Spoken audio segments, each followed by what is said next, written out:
Because in either game, life or football, the margin for error is so small. I mean, one half a step too late or too early, and you don't quite make it. 1/2 second too slow, too fast, you don't quite catch it. The inches we need are everywhere around us. Hell yeah. They're in every break of the game, every minute, every second.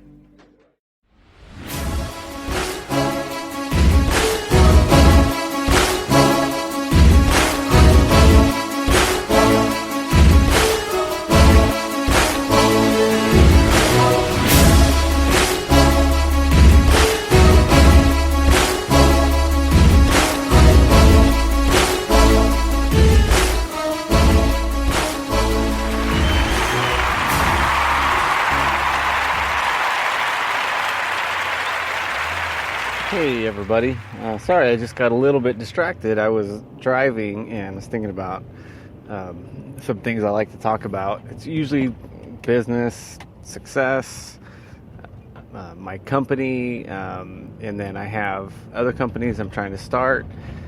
And then I drove by the homeless encampment that I kind of refer from time to time just because I always see it in passing. And man, you see it growing.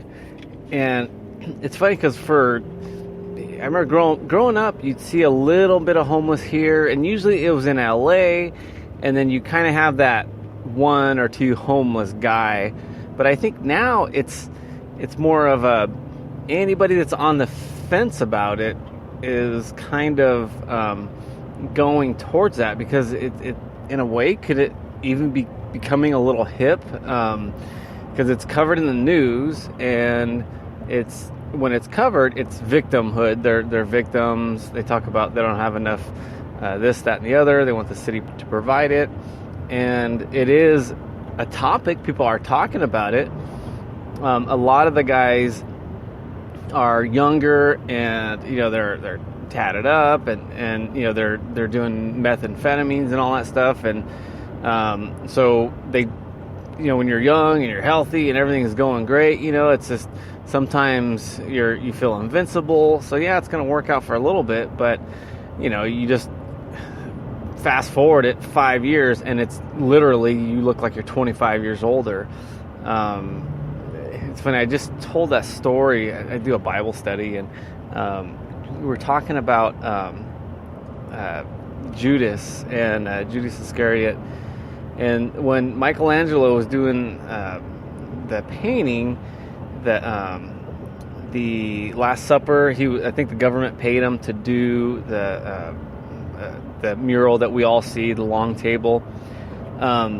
He was having problems getting people to come in and fit all of what he envisioned the disciples would look like, and so what he did was he had hired a guy who looked like Jesus, what he thought. He paid him and went on his way and went through all the disciples. And the last guy was Judas Iscariot, the disciple that betrayed Jesus. And he couldn't find somebody that fit what he thought somebody would look like, that's full of sin, and lived a life of whatever, would go through someone's mind when they betray the person that he probably knew was, the Son of God. And so anyway, finally somebody came in, months, like 6 months later or something like that, and he goes, "Oh my gosh," he's all, "you fit Judas perfectly." And he's all, let me sign you up, And he said, "Oh, by the way, where were you? I've been looking for somebody for months to fit what would look like a Judas type person." And the gentleman said, "Oh, I was here. Literally, I was here. You used me for the Jesus portrait, and with the money, I went out." And he lived a life of sin, hard sin. And, you could use your imagination on what it was. And he came back with a different look about him. And to the point where the artist didn't recognize him. And I think that's with the homeless people, too. It's, you're not thinking clearly when you're on drugs. They call it nerves of steel. Whether you're stealing things to pay for your drugs, or you just don't, you don't have the shyness that you should have, or bashfulness when you're sober, to keep you out of things and trouble and the like. And I think when you listen to our wonderful Mayor Garcetti talk about how to be compassionate we have to do all this stuff, and to be compassionate, you make being homeless very difficult. That's the most compassionate thing you could do, any more than teaching your kid how to work. And you don't, to be compassionate, if your kid is lazy and doesn't want to do anything, you don't say, oh, well, I'm compassionate, I'm going to, give him a roof over his head and 3 hots and a cot until he's 40 years old, because then he's messed up. He is not normal. You cannot be. And for the ones that are normal, if you talk to them and you get them, alone, they have a lot of regrets. They are envious of the person that is their own man and go out, that can go out and provide. So all these homeless people, they do what's easy or easier. And I say all, and I'm only talking about 99.9999999% of them. The reason I say that is because, somebody that is truly out of a job, that has the kids, and those people tend to be the poster child that the politicians throw up on the bulletin boards and the billboards and commercials and stuff. Well, those people usually could, go to a family member, and like if I lost my job today, I guarantee you, my brother-in-law or somebody would be like, all right, where do you want to sleep? The couch or park your trailer, whatever it is. You'll have a place to go. But it's the guy that has burned all of his bridges and is doing bad things that doesn't have a place to go.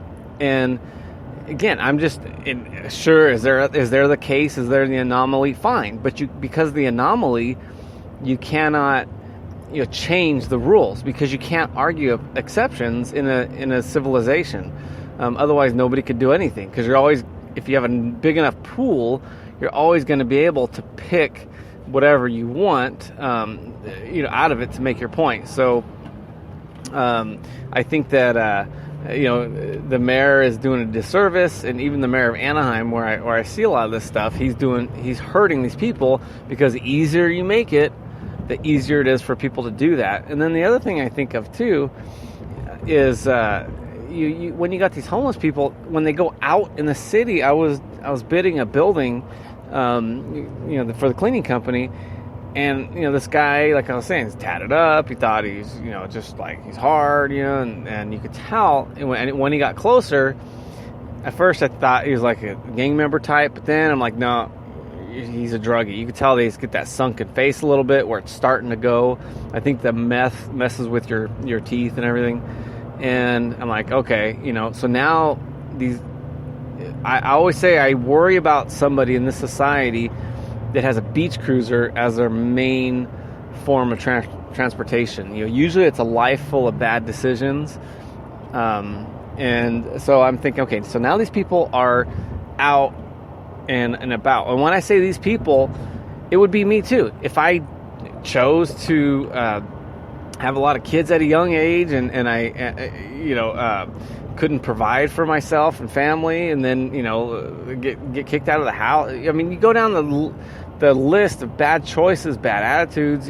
I would wind up there too. And if somebody was talking about my situation, I couldn't get mad at them. I had to get mad at me for not getting up every day. How many people do you know that work hard and they're not addicted to drugs or alcohol, that are really hurting, and especially at this day and age, where if you want a job, you'll get a job. And the thing now is there's trade. Oh my gosh, there's some, like if somebody comes and works for me, I'll pay them, $11 to $15 an hour to train. And if they're good, my guys that are good were making about $19 an hour on average. And This is with no experience, young, but the problem is I cannot find people that are consistent and good to sustain my growth, like I would like to. They just don't exist. So when people cry poverty, I think there's more to the story than just your, they're a victim and they lost their job. Because again, I could take somebody in any industry and I could retrain them as long as they have a little bit of grit and a good attitude.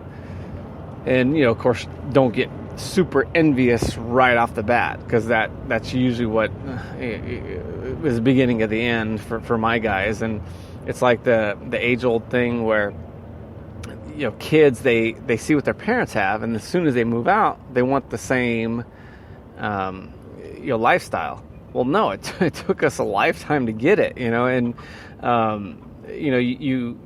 shoot, now I'm finally starting to get cold air in each room, and we never had the Wi-Fi and all that stuff, and you get everything going, and now that's the new standard, and nobody wants to work for it. And it's the same thing with work. It's, you got everybody that wants what the boss has, and I've had guys tell me, hey, I want what you have, and like, okay, well, when I'm going door to door like a Jehovah's Witness, on steroids, because I do it every day, all day, starting my company, where were you? And it's not a me against you thing. It's just I'm answering. This stuff has a natural. You gain things, kind of. It's almost equal to how much work you do. You do work, you're going to get a little bit of stuff. You do more work, and then it's compounded as it goes.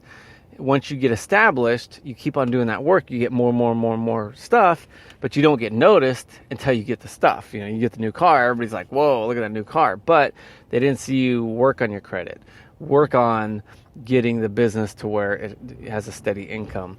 And all they'll say is, oh, lucky, nice guy. I think I told the story about having the Corvette, when I pulled up in it one time, my friend's all lucky. Same friend that texted me, hey, look at me and my brother. Yeah, I know. I remember. I did tell the story. Me and my brother-in-law are partying, drinking Bud Light and Coors Light, and what was it? Bud? No, these guys would just buy whatever's on sale, so probably Coors Light.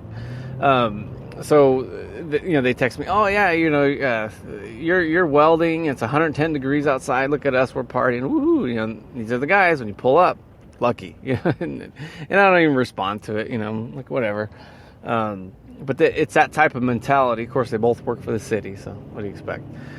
Yeah, I'm jealous. You work for the city, you're getting paid up front and in the back, where with poor me, we're entrepreneurs, so guess what? We just get paid up front. So don't, for you guys that are starting your own business, don't feel bad about charging customers, because every one of your customers, they are, they're either getting a family trust, they're making their money, or they got money that will come in through their pension. And you're not robbing them, you're just doing this to survive.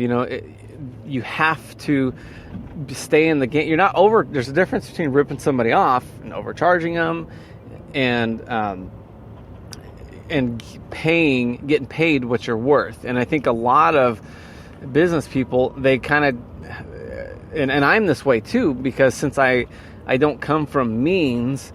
When I bid a building, I'm like, this seems like a lot of money, and oh boy, it could rain tomorrow and everything will get wiped out. And you can't think like that. You just think of, hey, they called you and you're there, so they want this service. Now you're providing, you're a trusting person, you're in business, you only have so many years to make your money, so you are worth something. And if you undervalue yourself, you're going to undervalue yourself, so you need to charge what you need to stay in business, but you also need to back it up. Now that you're, I don't care if you have a day's work and it's $600-700. If you're good, no problemo. You know what I mean? If you're fast, you can get a lot done, no problems, no damage, no anything. You're worth